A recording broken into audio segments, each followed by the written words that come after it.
Ассаламу алейкум туғандар, қандайсыздар? Назарыңыздарда қайырдан эле базар жоқ каналы. Бүгін 20 ноябрь 2023 жыл. Мен сіздерге соғылықтан бір сатылушы үй көргөзмөкчүмүн. Биринчи эле болуп баруу жолун түшүндүрөйүн. Мен турган жер азыр Соқылдың центральный көчөсү, Фрунзе көчөсү жана Набережная көчөсүнүн кесилишинде турам. Сиздер ошол жерден өйдө карай, Бишкек шаарына келатканда сол тарапка карай жүрөсүздөр.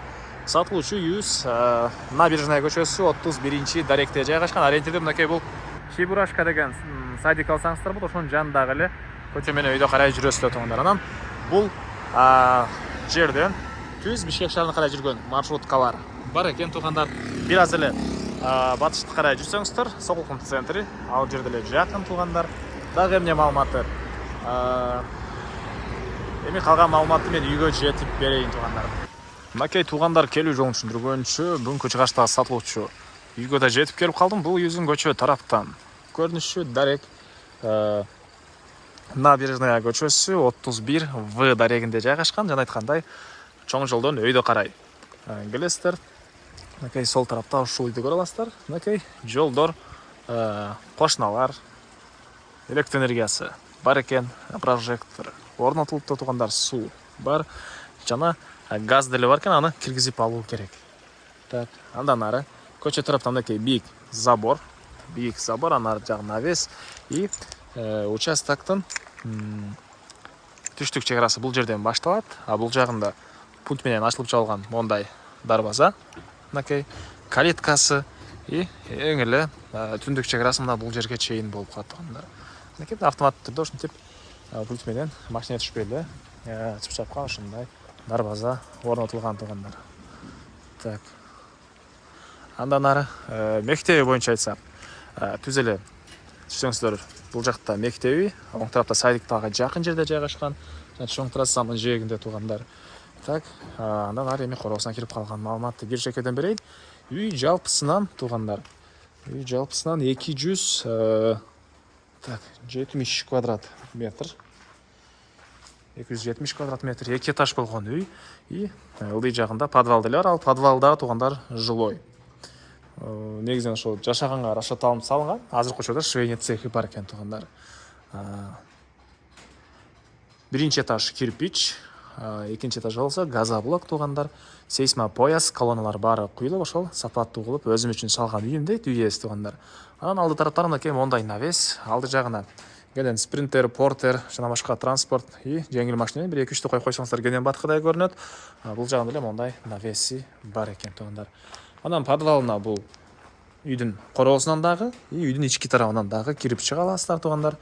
Эң эле түндүк чек арасы мына үйдөн кийин дагы 1 метрдей аралык бар экен. Бул үйүздүн түндүк тарабынан көрүнүшү. Так, андан ары эми сиздерге тугандар үйүздүн ички тарабын көргөзөйүн.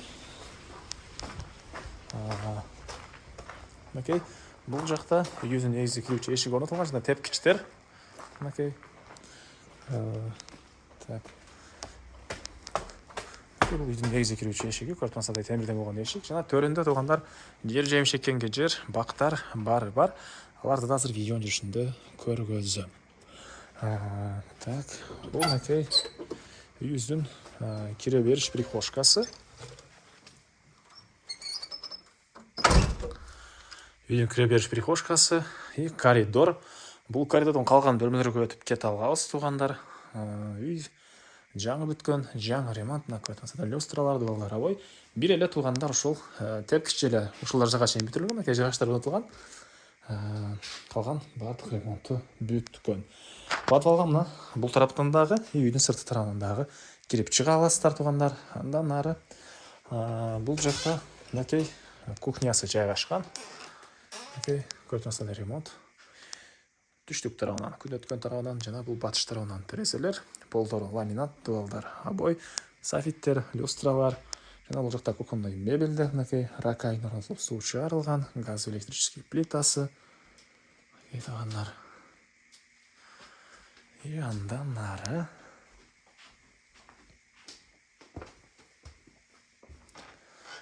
кухнянын туш тарабында бул жакта зал. Бул жакта зал. чыгыш тарабынан, түштүк тарабынан терезе орнотулган. Ремонтту жаңа ремонт. Дагы эмне маалымат, отопление батареялары ар бир бөлмөдө бар. Паровое отопление, көмүр менен жылытылган котел, үйдү жылытат туугандар. Так. Бул жагында болсо санузел, мынакей. Санузел. Сусарстон менен жылыйт. Унитаз, душ, раковина суу чыгарылып тур бул жагынан. Дуалдар, полдору, кафель. И андан нары эми сиздерге экинчи этажды көргөзөй. Мынакей бул экинчи этажга кеткен тепкичтер. Экинчи этаждын коридору. Бул коридордон калган бөлмөлөргө өтүп кете алабыз туугандар. Так. Чыкканда эле бул жерде бир спальный бөлмө. Мынакей. Чыгыш тарабынан терезе, түштүк тарабынан терезе орнотулган. Так, дуалдар обой. Мынакей, көрүп турсаңыздар ремонт. И бул жерден мынакей короосу кенен көрүнөт. Короосунун деле үйү ээси мынакей сонун кылып таштар менен тротуар кылып койгон үчүн азыр анда видеонун жүрүшүндө көрөбүз туугандар. Так. Андан нары бул жагында бир балдар бөлмөсү, батыш тарабынан жана түштүк тарабынан терезе орнотулган. Мынакей.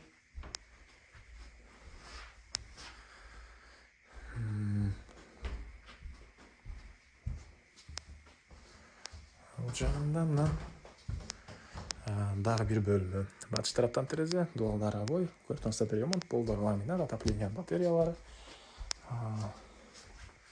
Окей. Дагы эмне маалымат эми калган маалыматты короосуна чыгып бир чекеден берейин туугандар. Андан ары туугандар мынакей бул жакта подвалга сырттан кирген эшиги. Бул жакта азыркы учурда ошо цех катары колдонушат экен. Мынакей бул жакта бир мындай чоң зал дейбиз, ушундай бир бөлмө.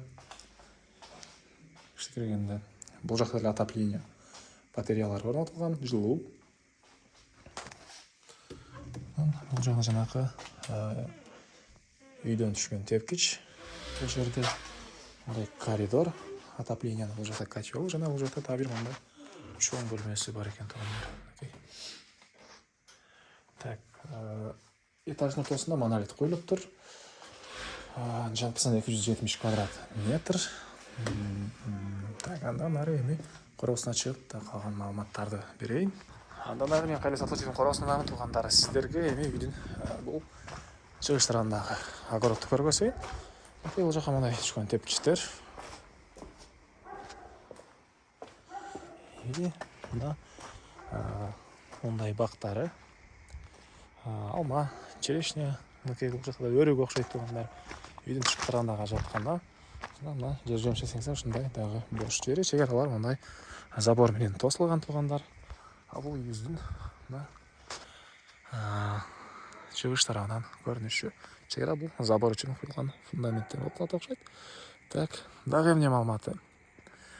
Баасы бул үйдүн $72,000 сурап атыптыр. Үй ээси, анан дагы сүйлөшүү болот. Ээсинин номери экранга жана описанияга сител деп жазылып турат. Звонок кылып сүйлөшүп көрүңүздөр, сүйлөшүүлөр болот туугандар. Анан достор менен, группалар менен бул видеону сиздер бөлүшсөңүздөр, мага бул үй ээсине чоң жардам берген болосуздар. Анда сиздер менен коштошом. Кийинки чыгышка чейин туугандар, саламатта калыңыздар.